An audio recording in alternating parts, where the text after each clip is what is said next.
Sure. And then I'll just do this because I don't.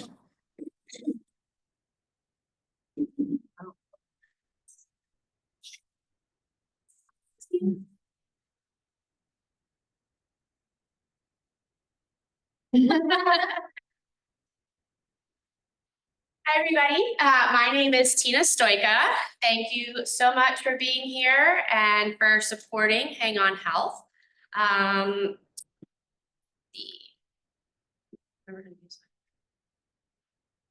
There we go. Wanted to start today with just some quick thank yous. First off, huge thank you to the Entrepreneur Center and Trey for hosting us. And I'm excited to say that we are partnering with the EC for 2025. So we have an event here once a month and wouldn't be able to have these events and be where we are today without the EC and without Trey, who's absolutely amazing. Probably one of the most responsive people I know. So thank you for having us. Also want to make sure to thank our amazing speakers. I think I just messed this up. I knew how to use this before. Oh, so I did mention once a month, but these are the upcoming dates, and I'll make sure that everybody has them in the follow-up email today. We have a couple events for Mental Health Awareness Month is in May, and so wanted to make it extra special. On May 6th, not sure how many of you have heard of Sugar Drop. It's a bakery, cookies and cakes in Franklin. The owner is Brooke Odell. She has suffered some difficulties with the business, obviously led over to personal life, and so she's going to talk about that day, and we are hosting that with the Sapphire Suite. That's owned by Tammy Osborne and is a beautiful luxury co-working space for women, but now opening up to men for a business center in the back and private rooms, etc. Really amazing. It's in Cool Springs across from Lifetime Fitness. So excited to host that with her. The next one is going to be May 8th. This is the Lunch and Learn with the Entrepreneur Center.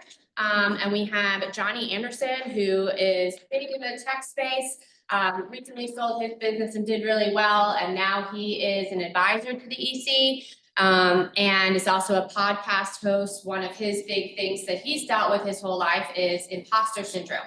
So he now has a podcast called The Imposters. So that'll be great. And then Rusty Goodsell is the CEO and one of the founder starters of New Orchard, which is another HR kind of branding survey that they give to small businesses and consultants. And then lastly, we have on May 22nd, we are doing a wellness open house. It is just as important to invest in your wellness as it is in your physical health. And so I'm excited to say B2 Wellness Suites. We have Jessica here, and we're waiting on Vanessa Hampton, who is the founder. It is basically a suite, if you know, like the Sola salons or JC salons. This is just wellness professionals. Everybody from acupuncture, massage, speech therapy, what else am I missing? Aesthetics. If you need it for wellness, it is there. And so we're going to meet those other wellness entrepreneurs and then us as business entrepreneurs. So excited to have that. And then I'm hoping to have one more event at the end of the month that's going to be more fun focused. So if anybody wants to help me plan that, it's going to be really great. As I was mentioning, thank you so much to our speakers today, Nadian, Zak, and Kacie Scott from Zak Human Solutions. Now I wanted to turn it over to Trey to talk a little bit about the Entrepreneur Center. Yeah, so how many of you are entrepreneurs? Okay, good show of hands. Well, yeah, so if you're an entrepreneur here, I would definitely say look into the resources that we have here, because what we want to do here is make Nashville the best place to grow and start your business. And the way we do that is we want to increase the likelihood of success for entrepreneurs. And so by doing so, we provide the necessary resources. So we have two different avenues that we do so. We have our membership. So that's going to provide advisor support. So we have over 180 advisors range from different topic expertise industry expertise. So we have advisors like Tina, we're very thankful for. Then we also have startup curriculum, member curated discounts, physical space or a co-working space, and a community of like-minded entrepreneurs. And the other avenue that we have is our accelerator programs. There's gonna be more curated, hands-on experience. You'll see these banners over here. So we have two that are industry agnostic. So depending on your business stage, we have takeoff for those that are ready to launch their business. We have in-flight for those that are already in flight, but they are around 50K in annual revenue and looking to grow and scale their business. And then we have two that are industry focused, being project healthcare, and project fintech. And then lastly, we have Twin Day for founders of color. So that's going to be focusing on government contracting, market value proposition, revenue growth, and all sorts of different stuff. But yeah, that's kind of what we do here. I would love if you're an entrepreneur to get in touch with you, maybe discuss in some more details on the resources that we can help with you, or give you a tour of the space. But I'm glad you all are here and looking forward to connecting. So I do have a social media challenge that for the person who tags Hang On Health in your Instagram and LinkedIn the most, you have a chance to win a whopping $10 Amazon gift card. So finally, there's one more person I want to thank, and that's my husband, Chris. He is another one that or the main reason why I am here today. If anybody can speak to the mental health challenges that I've been through and experienced as a business owner, unfortunately for Chris, he has experienced the brunt of it. So he knows just how important Hang On Health is. So thank you. He's also an entrepreneur himself. So I wanted to tell you a little bit about Hang On Health if you haven't been here before, and then we'll get into our speakers. So a little bit about me.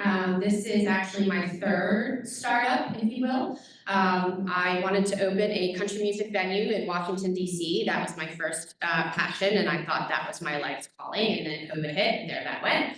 And then my second one was called 615 Innovations. I launched that here, and it was business development, growth consulting for small businesses and startups.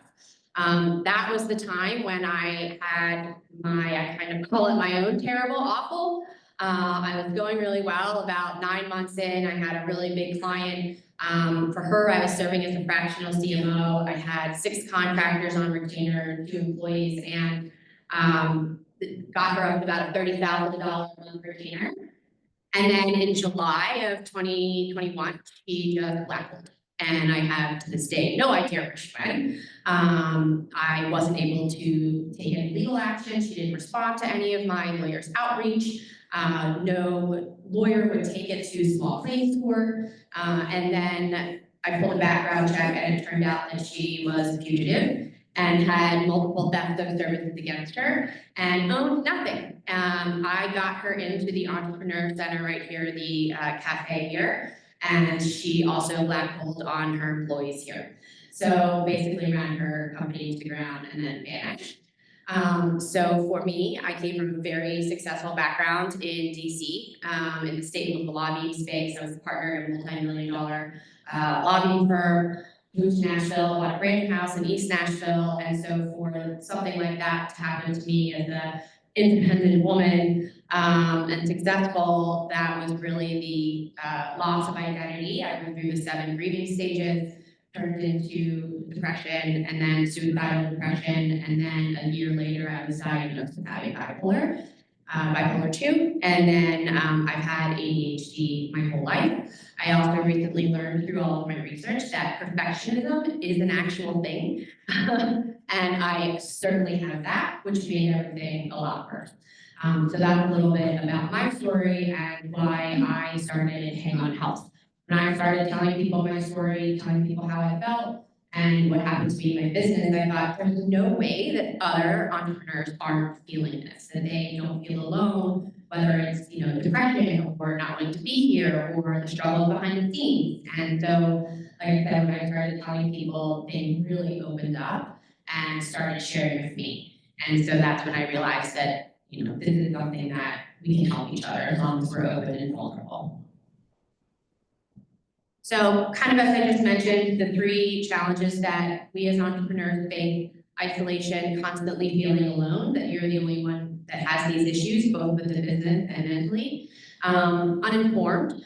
So even if you realize that you feel these ways, you don't know necessarily how to go about improving your mental health. You can get a therapist, but that's very difficult. You can probably get meds, but it's hard to find, again, the right psychiatrist or make that move to go do that if you even want to admit it to yourself. And then just learning more about what information is out there. When I was going through this, I had an amazing therapist and I had all the doctors, but I felt that I wasn't given the background knowledge on my diagnosis and what that actually meant. The statistics of how many other entrepreneurs are in this, emotional space. And so that's one of the other things that I really seek to provide is that information on how can you improve your mental wellness in different ways. And then fearful. If we do talk about it, or even if we, think about talking about our mental health, we're scared of what others might say or how others might judge us. Or for me, it was a lot of things about, oh, well, if I say it out loud, it's going to make it real. And I just wanted to put it aside. And then you're also just scared a lot of times of failing. And so that's another thing that Hang On Health will or does focus on. So we empower entrepreneurs to build mental resilience in order to achieve peak performance. By working on your mental health, you then are able to be more successful in your business and provide a better workplace and be a better leader. So these are basically what I just went through, and we provide that mental resilience or help you build mental resilience through education. So this is one example of education, as well as that content I just mentioned, pushing that out digitally through social, newsletter, blog, events like this, and then community. So those will be events kind of like the B2 Wellness where it's networking or a coffee connection or something like that. And the goal of those, yes, we are bringing entrepreneurs and business folks together, but the real goal is that you leave that event with somebody's phone number that you can call when you're struggling. So a couple of things just to mention about how Hang On Health is different. There are a lot of business groups out there that talk about here are the challenges that we've gone through. So for instance, with my 615 innovations, I can talk about how the things I just did. Well, I tried to find a lawyer and then that didn't work. So then I did this and this, more process or task or oriented. But Hang On Health goes behind those things to think about and to emphasize what were you feeling behind that? What was the anxiety or the stress that you were dealing with as you were going through that? And then today, we can certainly make it conversational. You can wait till the end to ask questions, whatever you feel comfortable in doing. But of course, do encourage you to ask questions and be involved, and the ladies will answer as best they can and as best as they feel comfortable. And then lastly, I will have a feedback survey at the end and would really appreciate if you fill that out. Obviously, brand new, I just launched in October, so any ideas, any improvements that you think that I can make, please let me know. Any questions?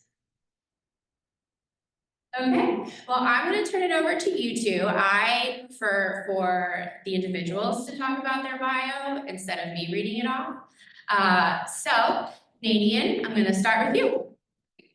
And first of all, I'll start off with thank you so much for leading into these conversations. Thank you for providing a safe space for us. And in preparation to this, she and I had a conversation, and I ended up in tears. I'm like, what is happening?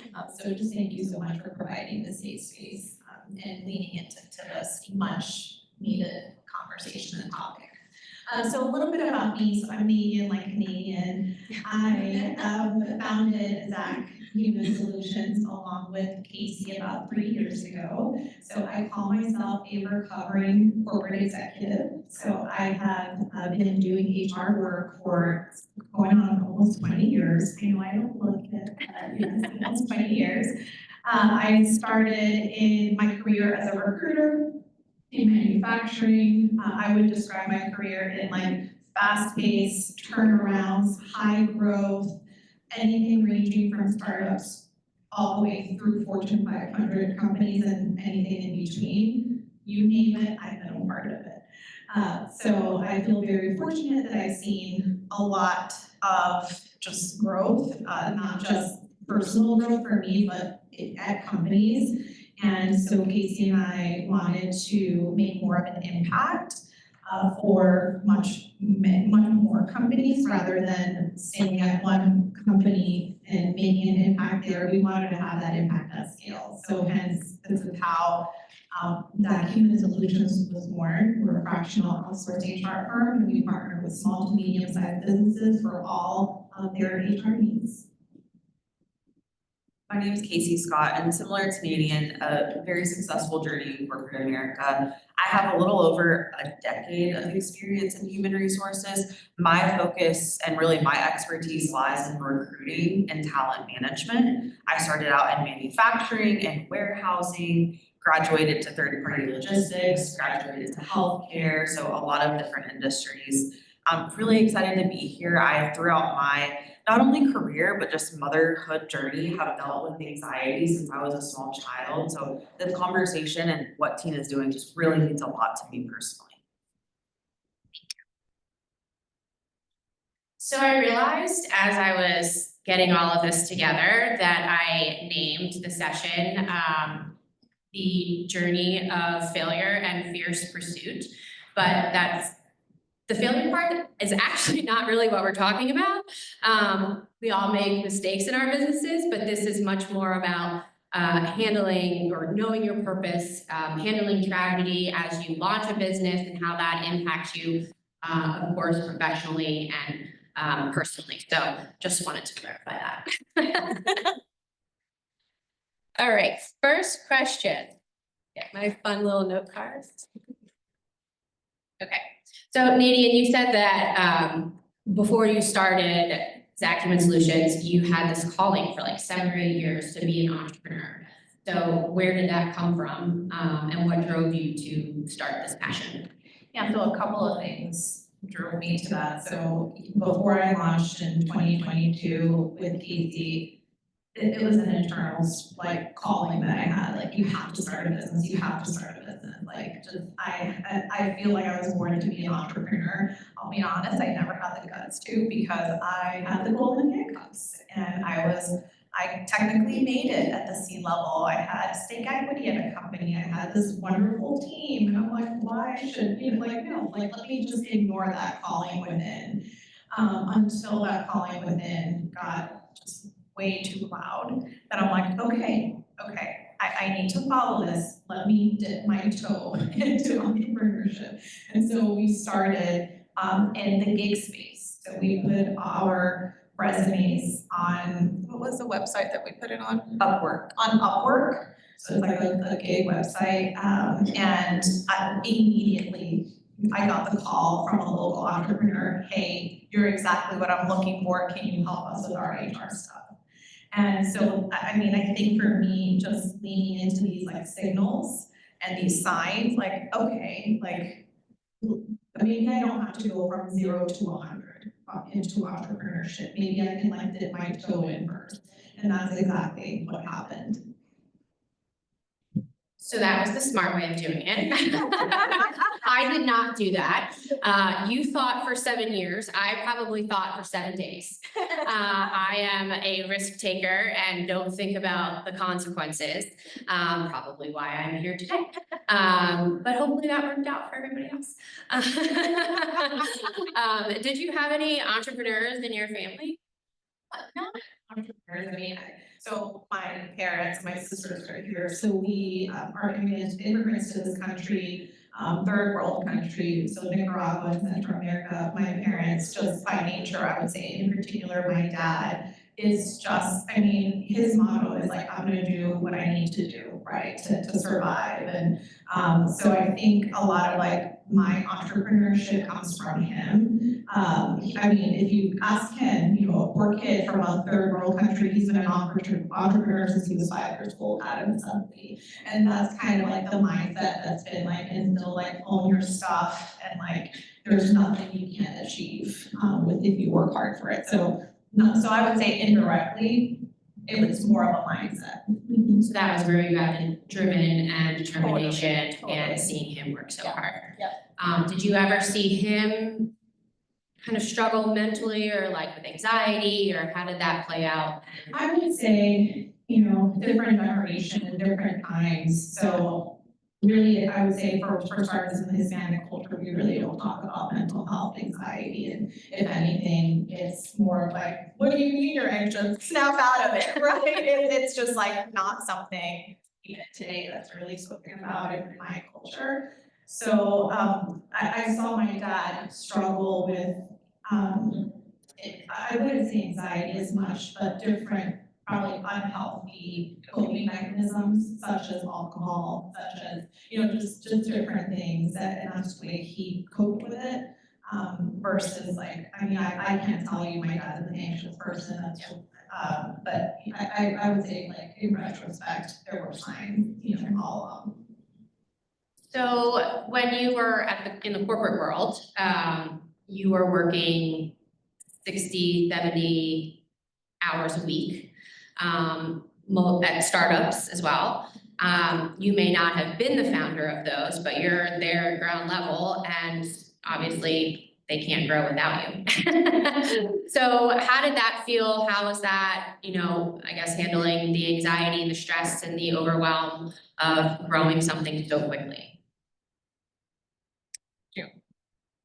I mean, if I'm being really honest in the moment, I'm not well. That's what we want, honesty. Yeah, and I don't think I handled it well. I think that I was working way too many hours. I was taking 0 breaks. Lunch breaks weren't a thing. We were working at night. We were working on the weekends.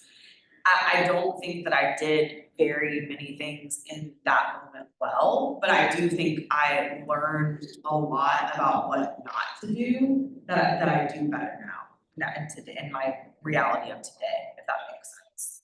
I would say similarly, I was the leader, you know, at the time for these companies, working directly with the CEOs. And so I had the HR team reporting to me. I would say I probably was not the best example. I did not set the best example for my team. They saw me working 80 hours a week, and I think they inadvertently thought that they should be working those hours. There was literally no boundaries. And a big part of me thinks it's because I progressed into my career so quickly that I felt like I always had to not just prove why I was there, but also prove why I need to maintain my status.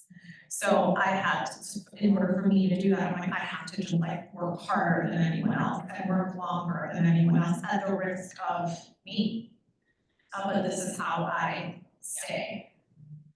And I also think that once you get in that swing of working so much and so hard that you're probably just driven by the adrenaline and you don't even realize that you need to stop or that you shouldn't stop. And I also think that, I mean, when I was, you know, a lot like that in DC, mental health wasn't as big, you know, we're not talking about wellness as much and being grounded. And so it's much more apparent now that, okay, you do need to take time for yourself or else you are gonna burn out. So certainly follow up with that. I think we got to the point where there's 0 white space in your day. There's 0, you go from meeting to meeting to meeting to child pickup to dinner to more meetings to more phone calls to working, that you almost become uncomfortable with time on your hands and stillness. And that's where I really found myself in a pickle with my mental health when we got to an organization where there was more white space. I didn't know how to feel. I didn't know what to do with myself. It actually made me feel Bad, yeah. Like we, because we worked, you know, and we would see the output of our hard work, right? We would, you know, scale companies by hundreds of employees, expand to multi-state locations. We did all of that, and that was based on what we thought just our productivity. We worked so hard, and so when we didn't have to work so hard, we're like, what's happening? This is like, you know, and for me, like my worst nightmare is being lazy. I'm like, I just don't want to be lazy. So I just, equated a lot of my self-worth on my productivity. And then just to Casey's point, you know, it's very, telling when even today we have team members that join our organization and we probably still do too much back-to-back, Kacie, you know, there's like, everyone's like shocked, like, you're this busy, like, this is crazy, like, they've never seen anything like that before, but it's our normal dialed down by like 10 notches. Yeah. But it's like, it's the reaction that we get from a lot of our team members that join you, like, this isn't normal, right? And it's like, oh, this is, we thought we were doing so good. So talking about, you know, the slower pace and having that white space, I know for me, I felt very unproductive, like you said. I was bored and definitely felt like I was living up to my potential. And, you know, as we mentioned earlier, like that constant go and accomplishing something, and you're like, you're slowing down and, you know, maybe the next place isn't gonna think of you as much as, you know, they did in the past. So the self-worth piece just reminds me of a challenge that I think a lot of professionals have in being, it's hard to separate your self-worth from and your identity from your business. Is that something that you guys think that you have started to achieve or have achieved yet? I would be lying if I said yes. That's why I looked at your version. I think that I am a small degree better than I was in corporate America. It's not something that I have perfected at all. I think I'm a work in progress as well. I think a big part of my identity is wrapped into my business. I mean, it's a reality. If you take that away, I mean, I can tell you, yes, I'm a mom, I'm a wife. But I mean, and part of it, I think is because I love so much what I do.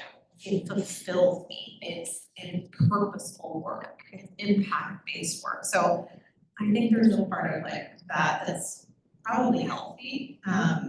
But I mean, like Kacie, I'm probably better, but I would be lying to if I said it wasn't. Not perfection. Yeah.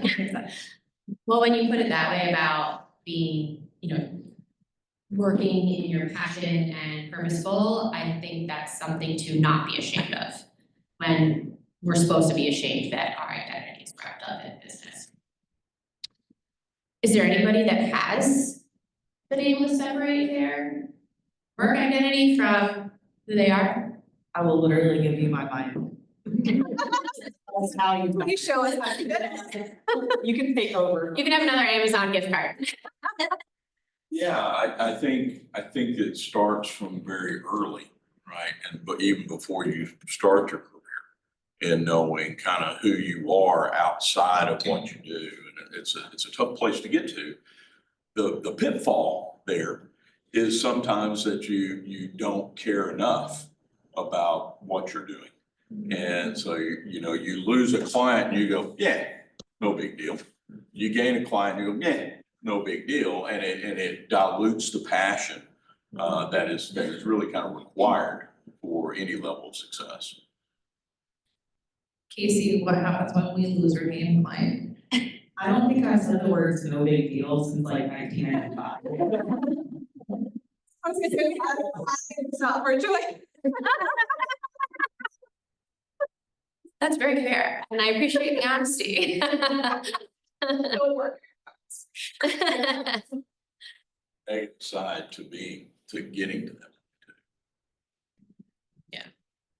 I agree with what you said there. You can be, it's not good to be on the other side of that extreme as well. And part of me is, I feel like that's why I'm like, well, and then I equate that to like, and this is just in me, I'm like, well, I don't wanna get lazy and I don't wanna, it goes back to productivity and impact, and I'm like, so it is, but it's a balance, right?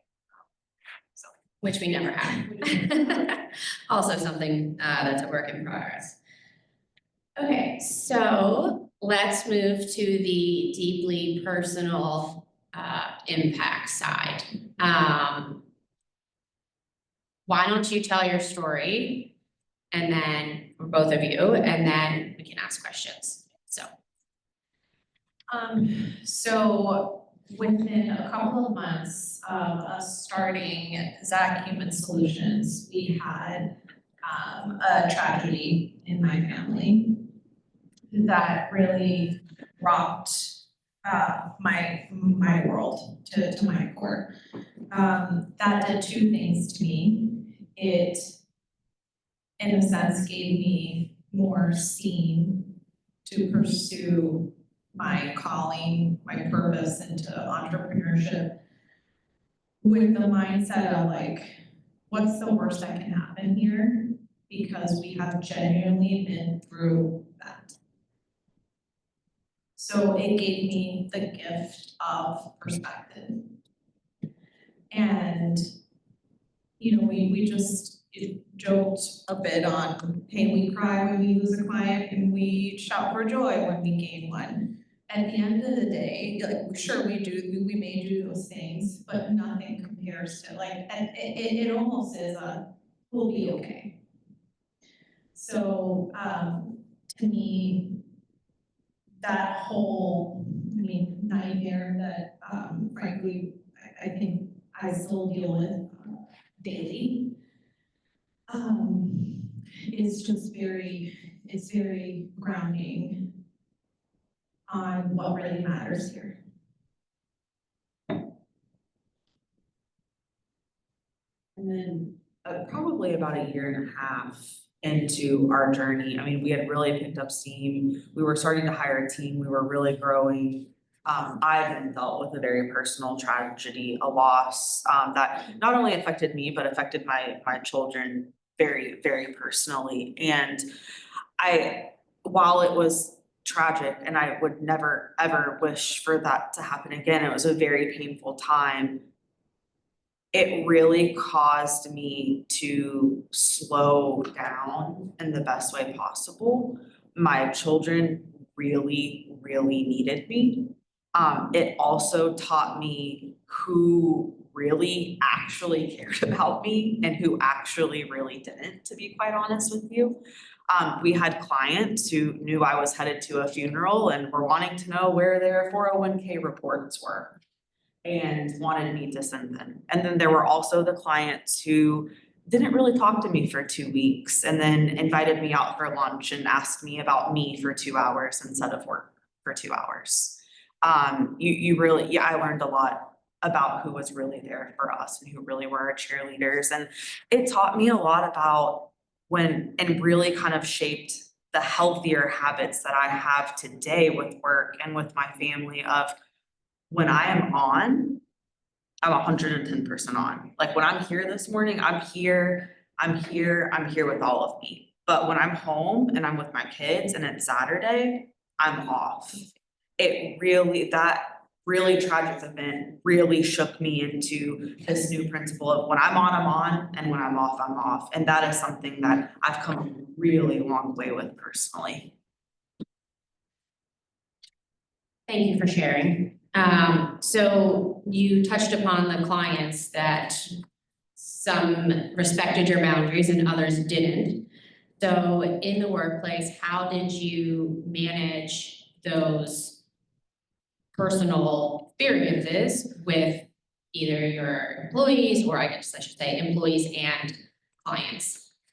I mean, I think Nadian and I just really stepped up for one another. First and foremost, there were, some clients didn't know what was going on. And Nadian was very quick to step up and say, hey, Kacie can't help you with this right now. Like, I will call you first thing in the morning.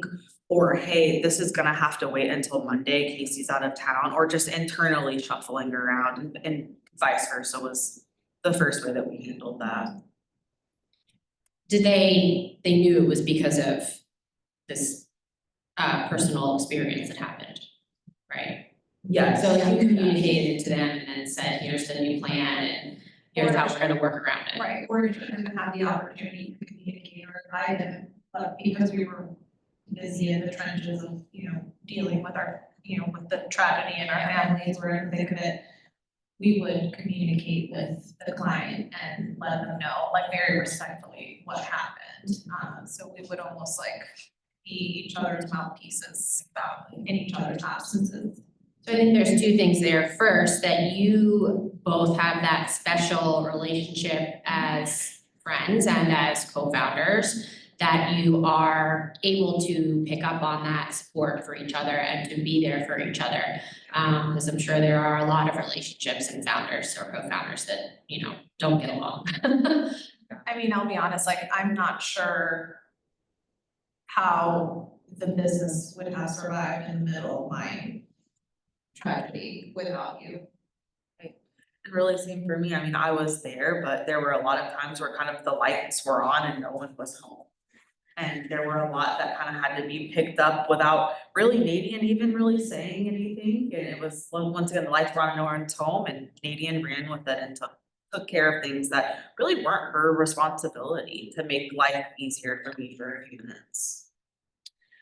So once you opened up and you were vulnerable to internally, did you see any change in your employees and how they, you know, maybe in the future, how they were open and honest with you?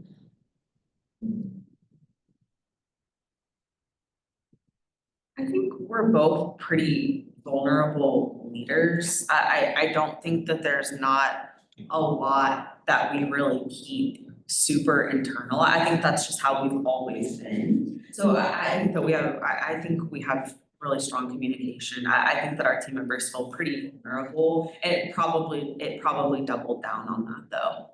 And there are things that we do that are part of our culture, like in our weekly huddle meeting with our entire team. Hillary, who's here, she does such a great job. She added a question on, hey, let's all share a high from this week and let's share a low. And I made it a point to say, I naturally instinctively go to my professional high, like you're the win, right? Or I'll go to my professional lows, and I made it a point to say to the team, I'm not going to keep this on the professional level. I'm gonna share a high or a low on a personal note. And I think that's, I mean, it's to us, like Kacie said, we've opened that, like, we're vulnerable with our team, like, you know, I think our team knows what we're going through, you know, not just professionally, but personally as well. And it just opens that where they can tell us what's going on. Yeah. I did something similar with a group that I was involved in where you're put into this group of women entrepreneurs, and you start off every meeting talking about, or basically rating where you are, you know, on finances or HR or the different functions. And we decided that when we all come in and some of us are stressed and then others like just don't look themselves or feel themselves, we started to do a wellness rating at the beginning. So on a scale of 1 to 10, how are you feeling? And then sometimes we would talk about it and sometimes we wouldn't, but I think bringing in that wellness piece, it showed that you care about people, that they are humans, not just people that work for you. So. And that's part of our one-on-one check-in discussions with our team. We always start with a wellness check, like how are you doing as a person? So speaking of communities, this isn't working. How, you know, starting a business is very difficult. I am so grateful to all of you for being here and supporting me and Hang On Health. It's really hard to gain awareness and traction when you start, so you need this community of folks to really show up. And how have you ladies felt, you know, as you started your business, the support that you've gotten, whether it's family or within the Nashville community or industry community? How has support been for you? I mean, we've seen the best and worst of both, yeah. We've had some really, I mean, we've stepped into some wonderful communities. We've stepped into some communities with very unopen arms. And I think over the last couple of years, we've kind of curated our own wonderful community of people that we've met along the way. Yeah. And I think, at the start of this, we were very like wide-eyed, like naive, like, oh, everyone's gonna open us welcome us with open arms. Especially if we're paying to be in there. Especially if we're paying a very expensive membership to be part of. So like, yeah, a full transparency, we connected with a all women's entrepreneurship group early on into our entrepreneurship journey because we knew we were aware enough that we needed support. We didn't know what we were doing. We were trying to figure this out, and that community was very cliquey. And and just those relationships weren't the most supportive. And we signed up, what we thought was going to be a group of like your biggest cheerleaders, and it was just anything but that. It was a lot of Kacie and I were like, are we in high school? Like we stepped back. But thankfully, like Kacie said, we have through the process curated our own group of just fantastic, both men and women. So we learned in the process, like for us, it's probably not ideal to just be in a community of like just females. Like for us, like we really thrive in like the diverse, like we want both and we want different perspectives and interestingly enough, we almost felt more supported by men. Sorry. It's loud. But I'll say it. I'll say it. And another thing that we learned is like we really want to be in rooms where they have already done it. Because some communities that we were involved in, we felt like we were doing a lot of like pouring into and lifting, and no one was in return like pouring back into us. So it's been a lot of trial and error, but I feel like we're in a really good place right now. And it's really good to say like we've been really selective as well, like after all the error. I think this is actually one of my biggest pieces of advice for newer entrepreneurs, or even, you don't even have to be a newer entrepreneur. If you feel like you haven't found your community yet, please keep trying. Please try new things. Please ask us, communities that we're involved in. We've tried all. Because we at one time too felt like we're just like, I don't know, maybe we're not meant to have an entrepreneur community. I'm not sure. Maybe we're not like Maybe we're not sure. But definitely keep trying, ask around. It took us time to settle into that as well. Yeah, not getting discouraged. Yeah. And there are certainly events. I'm a networker, I'm outgoing, I've been in sales my whole career, but there are places that I don't want to go or I don't want to go by myself, but I keep thinking that this opportunity is in front of me and I need to seize it. And it is always those times that something good comes of it. So Totally.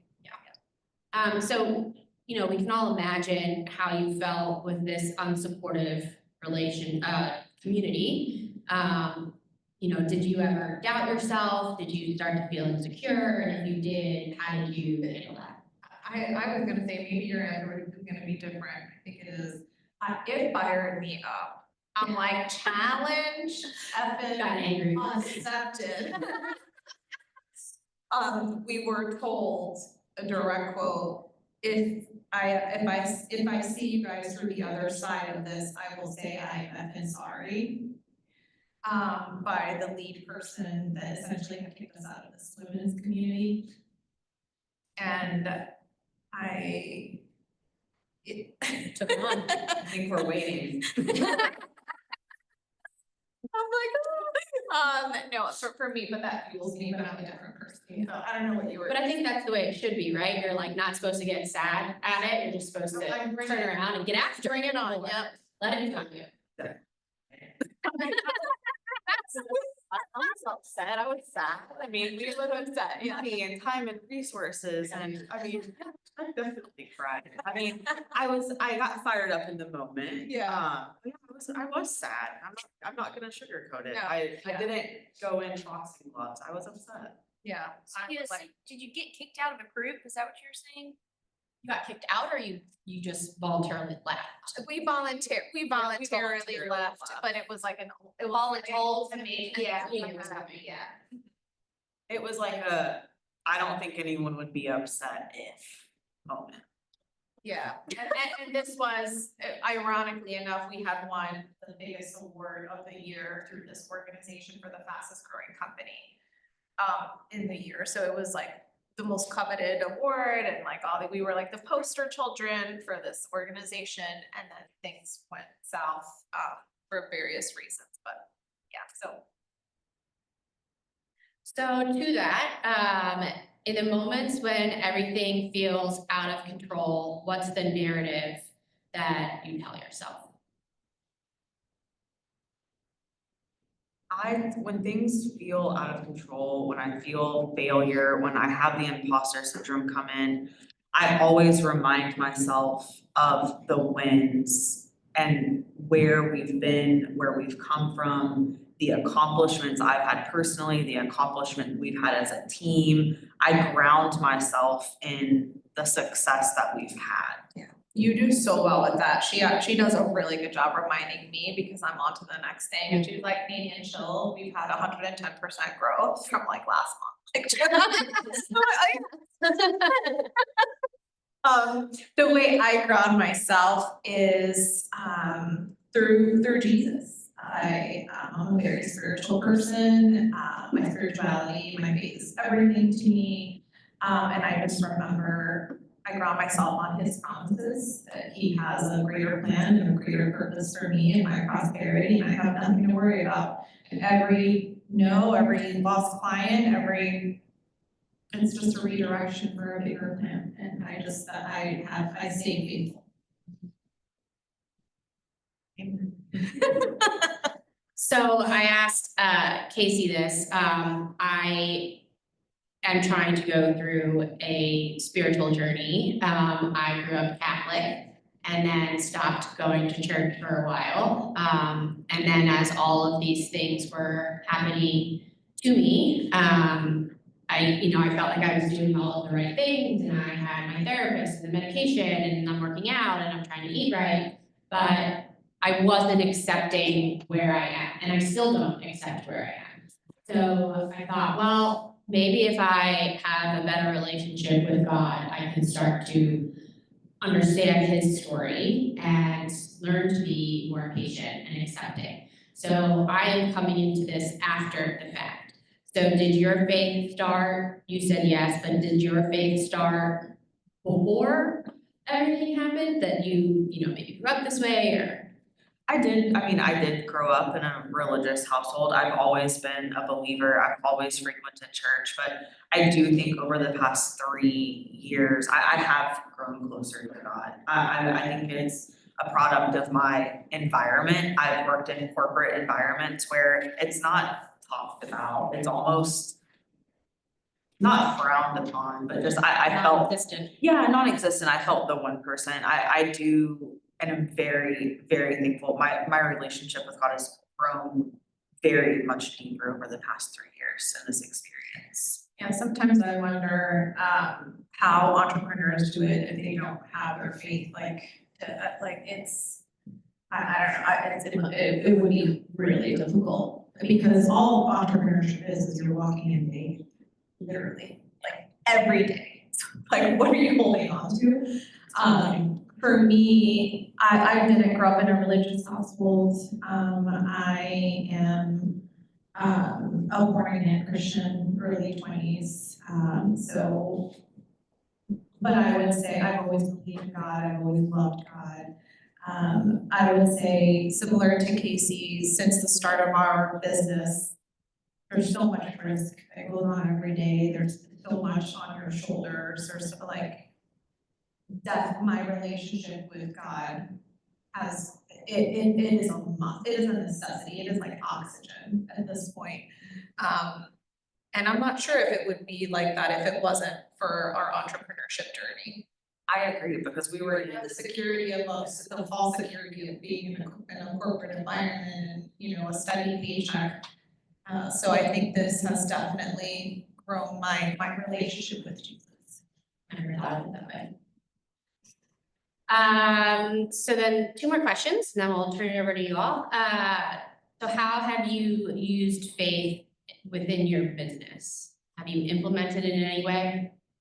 Yep, so our faith is actually one of our company core values, around servant leadership. This is how we strive to serve each other, our team members, and our clients.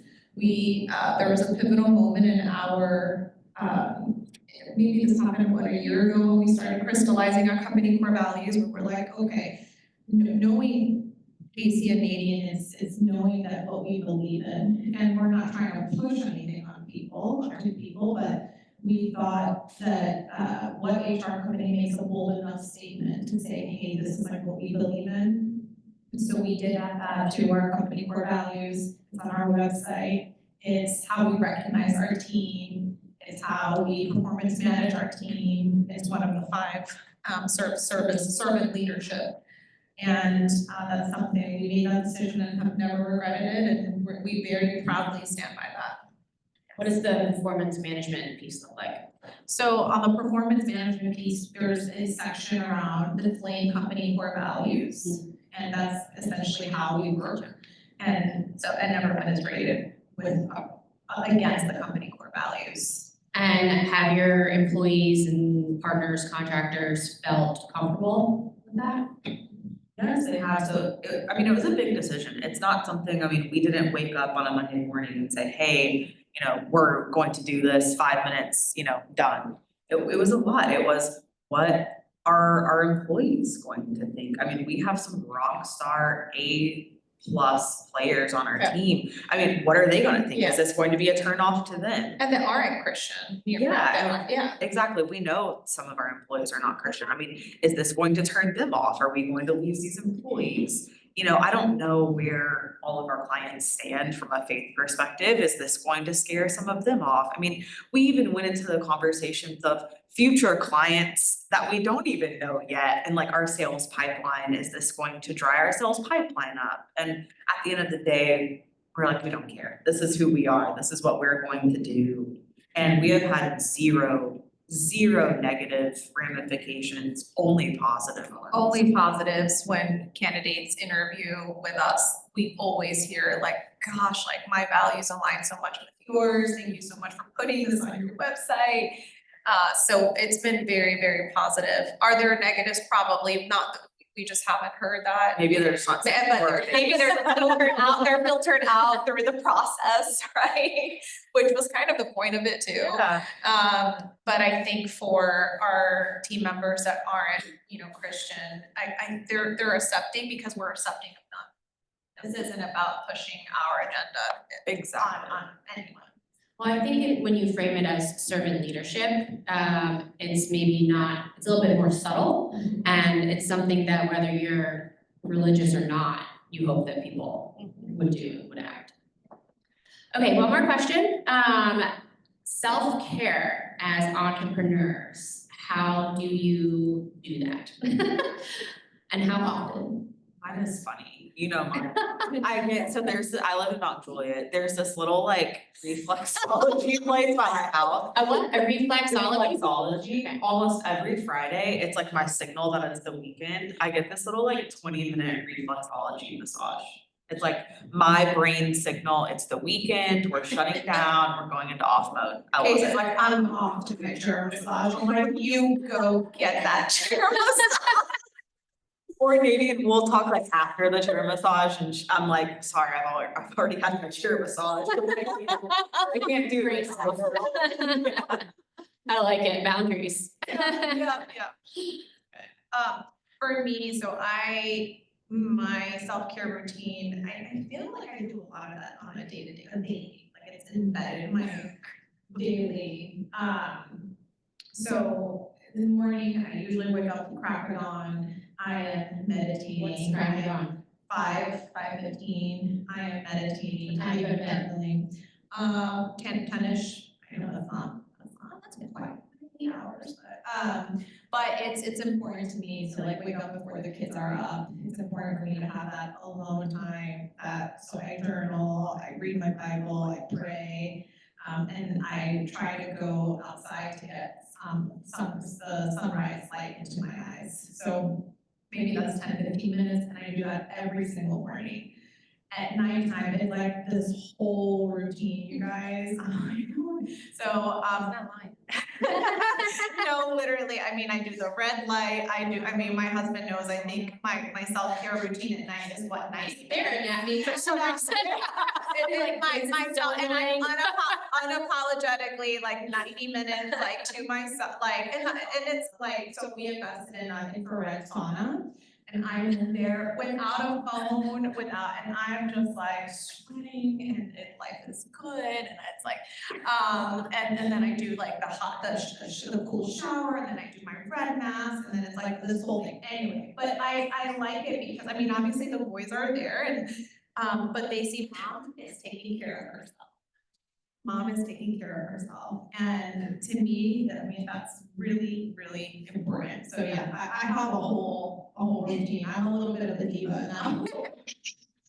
You and Alan Williamson. That's right. Yeah, she does her sauna in the morning. though. Yeah, I do it at night because it helps me sleep. Like, I take my supplement, my magnesium. I mean, it's a whole thing. All right, well, we might need to get that list. You have your supplement list. Yeah, I mean, I literally get you a supplement. I will get you the supplement list. It helps me sleep like a baby. But yes, I don't mess around with my sleep either. All right, questions, comments, thoughts, your own story? No, I was just curious because I feel like we're obviously here for health, and especially when it comes to business and so forth. I feel like there's so many things that are termed as bad, but can also be good. Like, for instance, I talk about like desperation is kind of what found me in the current job and the success that I have, but desperation can also make people do really sketchy things and unethical things. Same with anxiety. Anxiety can make you work really long hours and become really successful, but it can also have you neglecting family and other things. So like, how do you guys find like a balance, I guess, when it comes to these things that maybe are things that maybe plague you in your own personal life, that you're able to find kind of that balance? Balance is really difficult for me. Really difficult for me. Yes, I want to have a sauna. Nobody brought me a sauna. But balance is, so there are a few, okay, this is how I do balance. I don't know if it's a right or whatever. I have some non-negotiables. Obviously, my self-care. Mama takes care of herself first, so then I can take care of my people. But the second is like, I have lunch with my kids or try my best every Friday, no matter what. No matter what. And like my schedule works around that. Another non-negotiable, like Kacie, like I'm off weekends unless I choose to not be, unless I'm doing like deep thinking work for the business, because again, that goes back to that fulfills me, that makes me happy, right? So I'm doing my porch time, the kids are outside, I'm writing, I'm sketching, and I'm thinking of like, you know, things on how to scale the business. But again, that to me is balance, right? So I think with my weekends being non-negotiables, with my kids' lunch on Friday and my self-care, and then everything else is kind of like a blend of all this. So I don't know if that answers. To me, it's like there's just some non-negotiables. My biggest step in the right direction with any sort of balance or anything that we're talking about has really been the huge switch for me for when I am off, I am off. When I am on, I am on. And that it goes both ways. Like I'm here right now, I'm on. But when 5:30, 6 o'clock rolls around and my family walks through the door, I'm off. I've had to develop that light switch because there was zero balance for, I don't know, 12 years of my life. And that's actually helped me to do better work when I'm on versus feeling this constant stream of I'm kind of half-assed doing both, if I'm honest. I appreciate that. Have you had to deal with employees not necessarily living up to the goals or the mantra that you guys have in your business of the servant leadership and not necessarily falling in line to what you guys believe and how you want to do it? And have you dealt with that? We have. I think a couple of things, which I always say to Kacie, I'm like, I'm so proud of us for this. So obviously, we're HR professionals, so we do this for a living, performance manage, calibrate performance and how they're showing up against your company values. And we do this for companies all the time. So we have to do this for our own. And one thing that I'm really proud of us is we performance manage pretty quickly. Like we're very straight up with people's performance expectation, like expected outcomes.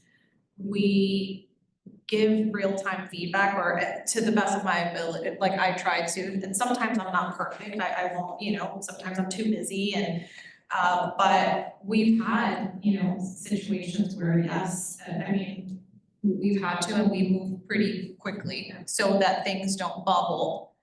And it doesn't, because we are a small team, so just one person can really infiltrate the entire culture that we work so hard to build and maintain.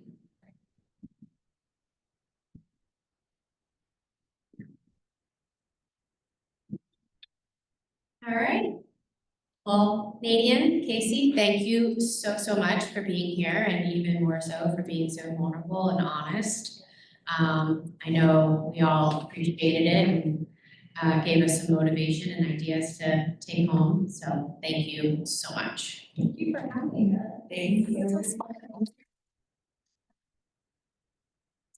So I mentioned the survey. If you don't mind taking that before you leave, or you'll get an email at 11:15 asking you to take it. But also, before we head out, I'd love to have Vanessa come speak. I mentioned earlier that on May 22nd, we're hosting the Wellness Open House. And so, I guess piggybacking on our last question, would love to hear from you, Vanessa. Did you tell them who I was? Yeah, Vanessa Hampton with B2 Wellness Suites. No, I didn't know how much. Yeah. So I'm with B2 Wellness Suites. I also own Body Well, which is fitness, wellness, massage. I am obviously an entrepreneur. We are excited to partner up in May for you guys to come out to the Wellness Suites as well as intermingle with our entrepreneurs in the space. We have 30 plus wellness businesses at B2 Wellness Suites. And so we want to make this an opportunity for you to see what resources are available to you for your own personal care, but also for them to be with like-minded professionals, because we're all doing this together and it's not easy and we know that, and there's a lot of value in networking together. So we would love to see you on May 22nd to hang out with us and see what we can come up with. Thank you. All right. Class dismissed. Thank you, everybody. Thanks, ladies. I have to get a picture. Yeah.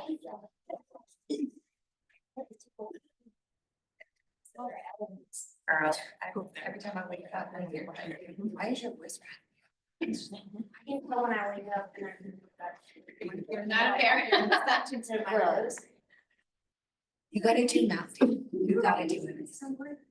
No, you're not. You're not. Your body's not. Which one do you? Get them my cutter purple now? Yes. Don't do that when the other starts. I have a gateway one that is let everyone start. Yeah. But I was just a little nervous. When I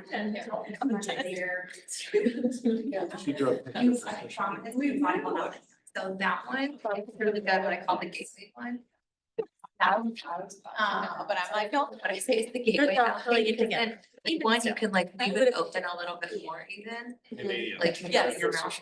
Yeah. And then you still can like talk through it, like out of the I side of know, your we know mouth. each other for 10 You years. felt like. Yeah. Okay, feel free not to take it all. Yeah, so I think that one's probably like what I would say is like the gateway one, and then I just Okay, didn't come to do you terms with my wanna- husband, yeah, we talked.